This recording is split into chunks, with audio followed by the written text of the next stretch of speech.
Olá, tudo bem? Estamos de volta aqui no canal Falando de Cristo na Estrada. Você está na playlist Estudando a Bíblia na Estrada.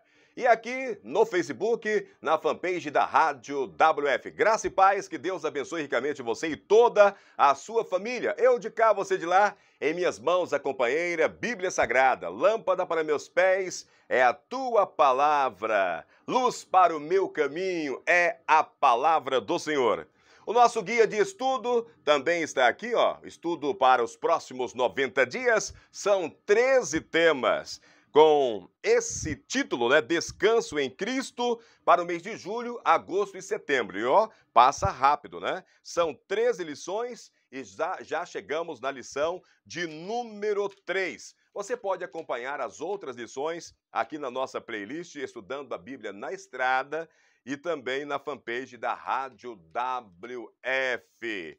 Deixe aí o seu like, faça o seu comentário. É importante que você assista o vídeo até o final, tá? Porque daí o YouTube nos ajuda também, né? Vendo a relevância e a importância do vídeo e começa a indicar também para as outras pessoas. E você estará compartilhando o ensino bíblico com as outras pessoas. É o ID, né? Quanto mais você compartilha, mais longe vai a palavra do Senhor. Nós precisamos que você aí do outro lado nos ajude. Meus queridos, o tema é esse, ó.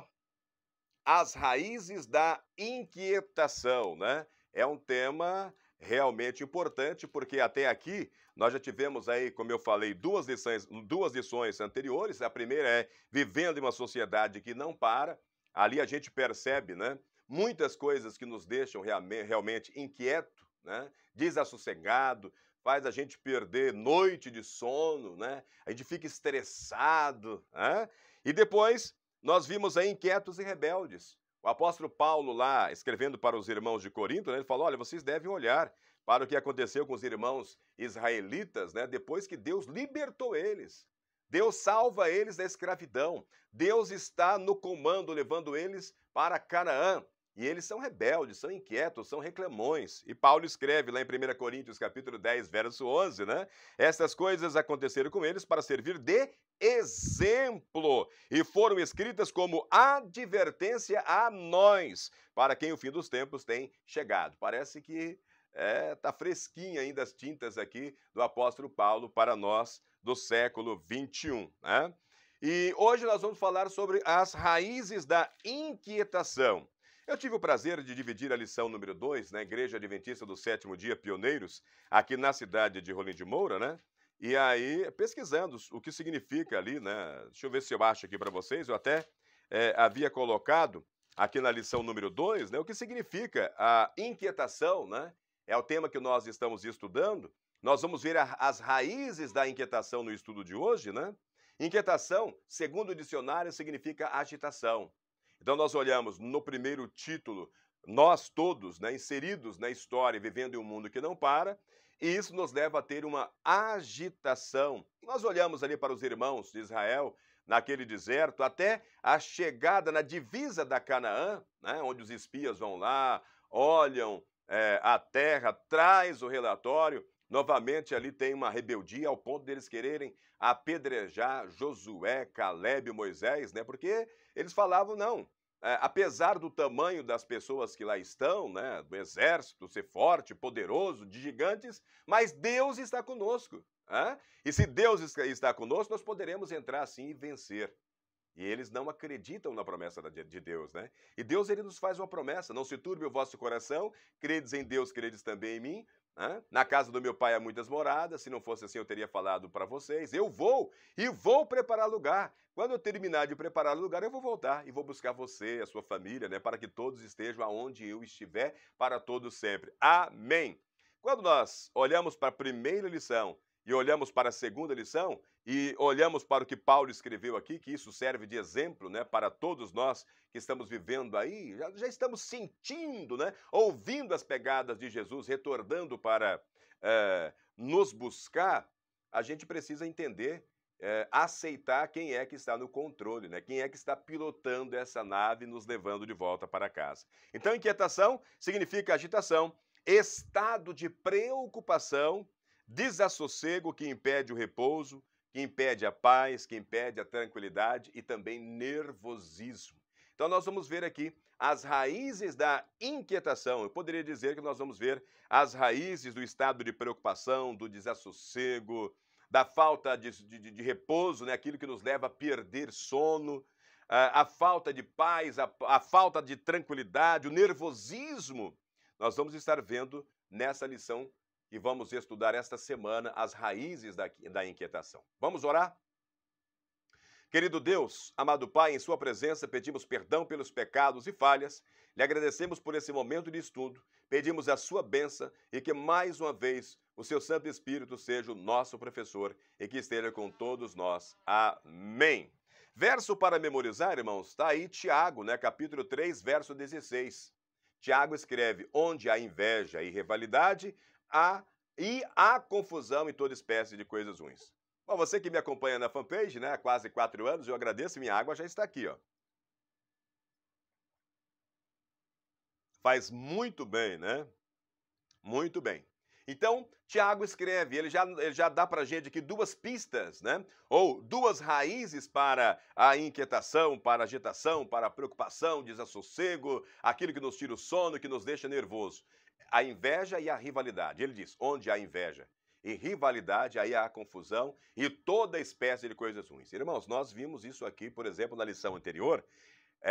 Arão e Miriam, membros da família de Moisés, né? Estavam no primeiro escalão, na elite governamental ali de Israel, né? Eram colaboradores direto ali de Moisés. E após Deus ter falado para Moisés escolher ali 70 líderes, né? Eles ficaram realmente se sentindo ameaçados. Então eles falaram ali do ciúme da mulher cuxita de Moisés, mas não era bem essa a reclamação que eles queriam fazer, né? Eles estavam ciúme do dom profético e da liderança de Moisés. E às vezes inveja e rivalidade acontecem na família, dentro do lar, acontecem no trabalho, né? Acontece aí na sociedade, às vezes acontece até na igreja. Então nós temos que tomar muito cuidado, combater a inveja, combater a rivalidade, né? Buscando força no Espírito Santo para evitar confusão, para evitar coisas ruins. Confusão e coisas ruins vai nos levar aí a um estado de inquietação. O autor, ele colocou a história aqui de uma árvore, o álamo tremedor. É uma bela árvore, eu vi na internet daí, né? Fui dando uma pesquisada, realmente você pode pesquisar aí também, álamo tremedor. Essa árvore pode atingir cerca de 15 até 30 metros de altura. Uma árvore que floresce em climas frios, como a Europa, né? E que tem verões frescos, como parte da África ali também. Sua madeira é utilizada na fabricação de fósforo e papel. Cervídeos e outros animais geralmente se alimentam de álamos tremedores jovens durante invernos rigorosos, pois a casca dessa árvore contém muitos nutrientes. O álamo tremedor precisa de muito sol e cresce durante todo o tempo, mesmo no inverno, o que torna uma importante fonte de alimento para diferentes animais nessa estação. Agora, atenção nessa nota aqui, ó. No entanto, o álamo tremedor é mais famoso por ter um dos maiores sistemas de raízes do mundo vegetal. Suas raízes se espalham por rebentos subterrâneos e forma uma colônia que pode se espalhar de forma relativamente rápida, cobrindo grandes áreas. Um álamo tremedor pode viver até 150 anos, mas o organismo maior, abaixo do solo, pode viver por milhares de anos. Então, nesta semana, irmãos, estudaremos as raízes da inquietação. Muitas coisas nos impedem de encontrar o descanso em Jesus. Tá? Muitas coisas nos impedem de encontrar descanso em Jesus e veremos algumas coisas, né, aqui durante o estudo. É claro que é bem maior, não dá para a gente abordar tudo, mas algumas coisas nós veremos aqui. Algumas são óbvias e não requerem muita atenção.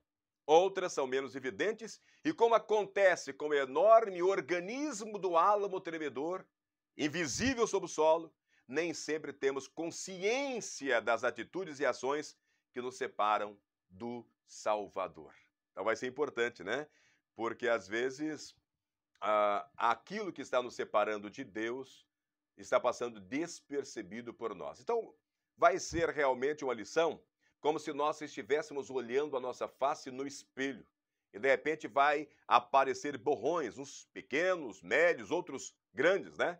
Mas eu quero dizer para você, se você está assistindo esse vídeo, seja aqui no canal Falando de Cristo na Estrada ou no Facebook, na página da Rádio WF, meu irmão, minha irmã, é porque o Espírito Santo tocou em seu coração. Você está assistindo, mesmo sem perceber, como uma resposta ao toque do Espírito Santo, tá? Essa lição servirá para mim, mas servirá para muita gente fazer as correções, as limpezas necessárias, tá? E hoje, irmãos, eu quero trazer um tema que chama Jesus traz divisão. É um tema estranho, né? É um título estranho. Jesus traz divisão. Pouquíssimas pessoas gostam de conflitos. Ansiamos por harmonia e paz, quase de maneira generalizada. Até ministramos seminários sobre pacificação e resolução de conflitos em nossas igrejas e instituições. Jesus disse que não veio trazer a paz, mas a espada. O que isso significa, considerando que Jesus é o príncipe da paz? Lá em Isaías capítulo 9, verso 6, quando eu falo, né, que Jesus ele tem o título de príncipe da paz, para começarmos a entender esse título, essa temática complicada, né? Jesus traz divisão. Vamos ler aí no livro de Isaías, capítulo 9, verso 6, que intitula Jesus como príncipe da paz. Porque um menino nos nasceu, um filho nos foi dado, e o governo está sobre os seus ombros. E ele será chamado Maravilhoso Conselheiro, Deus Poderoso, Pai Eterno, Príncipe da Paz. Está aí um dos títulos de Jesus. Agora, onde é que está essa passagem que Jesus fala que não veio trazer paz, mas veio trazer a espada? Mateus capítulo 10, irmãos, do verso 34 até o verso 39. E não saia agora do vídeo se você está assistindo, tá? E se precisar sair, volte, porque você tem que compreender, porque senão você vai ter uma má impressão do Evangelho. Mateus capítulo 10, 34 a 39 diz: Não pensem que vim trazer paz à terra. Não vim trazer paz, mas a espada. Pois vim para fazer que o homem fique contra seu pai, a filha contra sua mãe, a nora contra a sua sogra. O inimigo do homem serão os da própria família. Quem ama seu pai ou sua mãe mais do que a mim, não é digno de mim. Quem ama seu filho ou sua filha mais do que a mim, não é digno de mim. E quem não toma a sua cruz e não me segue, não é digno de mim. Quem acha a sua vida, a perderá. E quem perde a sua vida por minha causa, a encontrará. Eu vou até tomar uma água para poder comentar sobre isso daqui.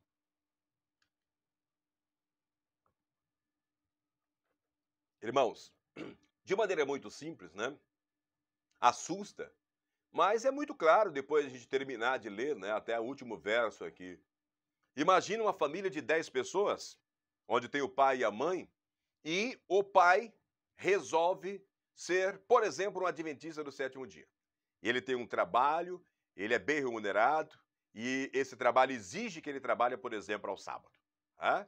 Agora ele conhece a verdade bíblica, e ele vai até os seus patrões, e ele conversa, e por fim, eles não aceitam dar o sábado para ele. E ele, para obedecer a palavra de Deus, como Jesus está dizendo aqui, ele resolve, então, sair do trabalho e agora ele chega e fala para a esposa e para os 8 filhos, né? Olha, nós vamos passar por um momento difícil, mas eu confio em Deus. Deus vai me dar um outro trabalho, talvez não com essa mesma remuneração, mas dará para ter o pão, né? O alimento de cada dia. Eu acredito nisso, mas eu estou deixando o meu trabalho porque estou seguindo agora a Igreja Adventista do Sétimo Dia, por ter conhecido uma verdade bíblica a respeito do Santo Sábado. Como é que essa esposa reagiria, né? Muitas reagem bem, irmãos. Muitas reagem bem. Muitas famílias, né, apoia, mas muitas não, tá? Boa parte levantam questionamentos, né? E pode até causar intriga na família. Da mesma maneira, a esposa, né? Aquele marido que gosta de sair, tem ali aquela roda de amizade, aquele bar que ele frequenta, aquelas festas, né, que ele frequenta e de repente a esposa fala, olha, eu terei que mudar o meu jeito de vestir, né? Deixarei de beber bebida alcoólica, não poderei seguir você agora nesses ambientes porque não me serve mais, porque eu conheci a Bíblia, eu conheci o ensinamento de Deus e eu quero ser uma cristã, eu quero ser discípula de Cristo Jesus. Ok? E como é que o marido estaria então reagindo? Então muitos aceitam, né? Muitos vão dar força, né, para essa mulher seguir, mas outros não, né? Outros vai gerar contenda. E assim acontece com pais, né? Quando o filho ou uma filha toma essa atitude de ser seguidora de Cristo, né? Ou vice-versa. Estão me entendendo aí? Agora, na Bíblia, o que significa, considerando que Jesus é o príncipe da paz, né? O que significa que ele fala aí que vem então para, não veio trazer paz, mas a espada? O que isso significa? Cristo, irmão, separa as pessoas que não o priorizam das pessoas que o consideram em prioridade. Tá? Há realmente uma separação. Repito, Cristo separa as pessoas que não priorizam, que não o priorizam, daquelas pessoas que consideram Cristo como prioridade. Então, a declaração de Jesus aqui em Mateus capítulo 10, do verso 34 até o verso 39, realmente é chocante. Né? O Salvador que veio como um bebê indefeso, não na condição de rei, e que pregava amor ao próximo e aos inimigos, disse aos seus seguidores que ele traria divisão e conflitos. Imagine a cabeça dos seus discípulos ali. Seus discípulos, seu público, podem ter se perguntado, como nós também fazemos a pergunta, né? Como assim? Eu tenho certeza, se pegarmos o texto isolado, iremos fazer a mesma pergunta que aquele público, né? Os discípulos fizeram. Como assim? Então, Mateus capítulo 10, irmãos, do verso 34 a 39, de fato, trata de obediência e lealdade. Anote aí na sua lição, tá? Nós estamos tratando aqui, Jesus está tratando de obediência e lealdade. Ao citar Miqueias capítulo 7, verso 6 aqui, Jesus desafiou seu público ao fazer escolhas para a eternidade. O filho devia amar e honrar a seus pais. Certo? Essa era uma exigência da lei que Moisés tinha recebido no monte. Lei eterna, lei moral de Deus. Era parte do modo de operação exigida por Deus. Contudo, se esse amor superasse o compromisso do ouvinte com Jesus, seria necessária uma decisão difícil. Uma decisão difícil. Um pai e uma mãe deviam amar e cuidar de seus filhos. No entanto, se o amor superasse o compromisso dos pais com Jesus, também exigiria uma decisão difícil. Então Jesus nos lembra, irmãos, de que as coisas mais importantes devem vir primeiro. E a gente fala muito isso, né? Mas nem sempre de coração, às vezes da boca para fora. Que Deus esteja em primeiro lugar em nossa vida. Para Deus estar realmente em primeiro lugar em nossas vidas, nós precisamos amá-lo acima de todas as coisas. E nem sempre o fazemos. Então, Cristo expressou essa escolha ao formular aqui 3 frases, e em cada uma dessas frases, Jesus Cristo utilizou o termo digno. Digno. A dignidade não se fundamenta em elevados padrões morais, nem mesmo em vencer o pecado. A dignidade ou merecimento tem por base nosso relacionamento com Jesus. Somos dignos quando escolhemos acima de todas as coisas. Repito, somos dignos quando o escolhemos acima de todas as coisas, inclusive mãe, pai ou filhos. Escolhemos o sofrimento da cruz e seguimos Jesus. Tem um preço. O Ellen White, ela escreve no livro Testemunho para a Igreja, volume 5, página 87, abrem aspas. Não tenho maior desejo do que ver a nossa juventude imbuída do espírito da religião pura que a levará a tomar a cruz e seguir a Cristo. Prossigam, jovens discípulos de Jesus, controlados pelo princípio, envolvidos nas vestes de pureza e de justiça. Seu Salvador os conduzirá à posição mais bem preparada aos seus talentos e onde possam servir melhor. Amém? Uma pergunta que eu quero deixar para você, pode fazer o seu comentário, pode refletir. Às vezes, somos forçados a carregar a cruz que não escolhemos. E outras vezes, voluntariamente carregamos a cruz. Qual é o segredo para carregar? Qual é o segredo para carregar a cruz fielmente? Qual é o segredo, irmãos? Para carregarmos a nossa cruz fielmente. Pense nisso, tá? Amanhã nós vamos tratar de uma outra raiz da inquietação, da agitação, daquilo que nos leva à preocupação excessiva, desassossego, né? Esse desassossego que nos impede do repouso, a paz, tranquilidade, que nos leva ao nervosismo. Nós vamos tratar então do tema amanhã do egoísmo, tá? Egoísmo é uma outra raiz. Depois, nós vamos falar em outro tema sobre a ambição. Depois, a hipocrisia.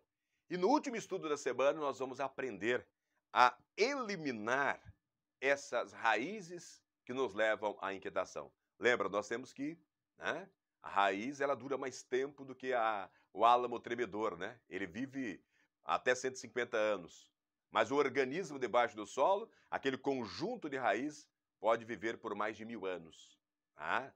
Então, irmãos, vai ser muito importante o estudo dessa semana. Acompanhe aí porque nós vamos aprender. No último tema, eliminando a inquietação, texto baseado em João capítulo 14, do verso 1 até o verso 6, né? Nós vamos estar aprendendo aí que crer em Jesus é o segredo da vitória. E nós vamos aprender mais sobre esse tema. Então não perca, tá? Eu conto com vocês amanhã também. Vamos orar para encerrar? Tá? Deixe aí o seu like, faça o seu comentário, assista o vídeo até o final, deixe também o sininho, ok? Para toda vez que a gente publicar, você receber a notificação. Aliás, nós estamos publicando todos os dias, né? Aqui na playlist, Estudando a Bíblia na Estrada. Mas já estamos preparando também novos vídeos aí para a playlist Falando de Cristo na Estrada, né? A gente contar um pouco mais da nossa história, Vilma e eu, nas nossas andanças aí, tá? Seja a trabalho ou a passeio. Oremos? Querido Deus, amado Pai, muito obrigado por esse estudo maravilhoso. Nós estamos vendo no espelho a nossa face e com certeza vários borrões estarão aparecendo. Na nossa fraqueza pedimos a tua ajuda, que o seu Santo Espírito nos limpe, nos purifique, que o teu sangue nos banhe, nos lave e que o Senhor possa estar, meu Pai, nos mostrando e nos ajudando a superar as raízes de nossas inquietações. Seja com todos nós, com cada família aqui representada, em nome de Jesus. Pense nisso.